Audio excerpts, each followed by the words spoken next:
Another fire, another day.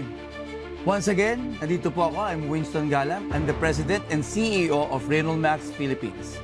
At nandito po ako para ipaliwanag po sa inyo kung ano po, paano nyo po malalaman yung pong original na Renault Max na yan po ay under warranty pa, yan po ay good condition, at yan po ay talagang galing sa distributor po, sa authorized distributor sa Pilipinas, which is the WSC Group of Companies. So ito po yan. Ang mga original po na galing po ng Lithuania ay dumadaan po sa authorized distributor sa Philippines, which is WSG, na yan po ay lalaman natin sa pamamagitan po ng mga labels. Alright? So, sample po, ito pong 750 ml, meron po yung tinatawag na label, no? So, dito po meron po yung tamper-proof na label na naka-indicate po kung kailan po ang expiration. Nakatulad po nito, nakikita nyo, ang expiration po nito after 5 years pa. So, ito po yung mag-expire sa 12-20 year 2030. So, ibig sabihin po, makikita nyo po yung label na yan, yung sticker na yan, only po sa mga products ng WSG na which is authorized na din-distribute sa Philippines from Lithuania or Renault Max na main office natin sa Lithuania. No? So, original siya. Ngayon, ganoon din po sa iba pang mga variances natin like 1,000 ml and even ating mga 500 ml, yung mga pang household and car. Ngayon, paano po ba natin malalaman yan po ay hindi dumaan sa authorized distributor? Okay, ito po ay may mga ganitong palatandaan. Actually, meron po tayong napabook na galing po sa Lazada and Shopee. Number 1 po, wala po tayong product na available po sa Shopee and Lazada. Inuulit ko po, wala po tayong product sa mga selling platforms like Shopee, Lazada, or kahit ano pa pong selling platforms or yung tatawag nating Idol Shopping Network. Nag-pull out na po tayo dyan. So wala na po tayo dyan sa mga selling platforms na yan. Available po ang Renault Max directly po sa WSG or sa ating mga distributors na meron pong authorized na ID na identification or ID cards. No? Okay. So ano po ba yung mga palatandaan pagdating sa canisters? Number 1 po, ito po ay mapapansin nyo, medyo mapusyaw po ang kanya pong kulay. Hindi po sa dark red. Hindi po talaga sa red reddish, no? So ito po ay medyo light red na po ang kulay niya. Ibig sabihin po, medyo fading na po yung label niya. Number 2 po, ito po sa likod nyo, makikita nyo wala po siyang label. Makikita nyo po, wala po siyang label or yung pong safety or security sticker na yan po ay kami lamang po ang nagpo-provide. Na yan po ay tamper-proof at holographic po yan o may hologram po yung sticker natin. Take note po, dapat holographic ang sticker na meron pong expiration. Okay? And what else? Makikita nyo po, wala pong Tagalog version, yung pong instruction niya. Samantalang sa yung pong original ay meron pong Tagalog version na.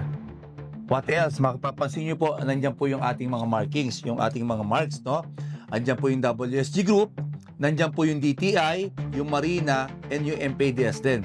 Maging yung sa IREMAS natin, so nandiyan din. Samantalang yung pong unauthorized na binibenta ng mura, mapapansin nyo po, wala rin po, no? Ano pa po? Ito po yung importante. Doon po sa classification letter, wala po kayong makikitang A, B, C, D, and K, kundi A, B, E, F lamang. International classification pa po siya. Hindi po siya Philippine standard na classification letter. Although may rating, although po ito ay galing pa rin naman kay Renault Max. Kaya lang po, ito po ay old stock na. Year 2019 pa po ito. Kaya po, tandaan nyo, kaya binibenta po ng mura yan. Inuulit ko po ito, kaya po binibenta po ng mura yan sa mga selling platforms dahil po, yan po ay expired na or pa-expired na. So kung ito po ay napili nyo na A, B, E, F pa, 2019 pa po, ibig sabihin po yan po ay almost 6 years na po. Expired na yan. Kaya po kung mabibili nyo po yan ng 500 pesos, napaka-mahal pa kung mabibili nyo. Dapat po libre nyo na makukuha yan. Kasi po expired na yan. Ano po ba ang mga ano po ba ang magiging consequences pag expired po ang nabili nyo? Hindi na po siya good working condition, hindi na po siya effective pagdating sa ano, dahil po pagdating sa pag-extinguish ng sunog, dahil po yung chemical niya ay maaaring expired na. Okay? Hindi na po siya, hindi nyo na po magagamit na kahit 1 taon pa.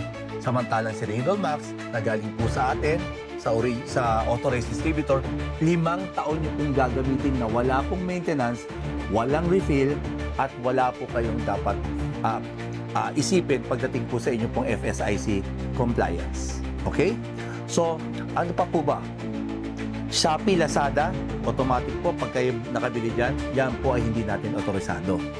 Okay, meron po mga brands na ngayon po yung naglipa na yan po ay babanggitin ko po, bluntly ko ano po yung brand. Yan po ay ang Gemfire na nakikita nyo po sa inyo pong mahirapan, sa inyo pong ipa-flash namin sa aming mga videos. Gemfire at Geofire, yan po ay Reynolds Max din. Kaya lamang po, binibenta nila ng mura ay karamihan po ay expired na rin or yan po ay gumagamit lamang ng amin pong mga certificates. Inuulit ko po, yan po ay unauthorized na dinidistribute sa Philippines kasi po we are the exclusive distributor of all Reynolds Max products and yan po ay Reynolds Max products. So ibig sabihin po, yan po ay nagva-violate sa aming agreement and terms and conditions with our manufacturer.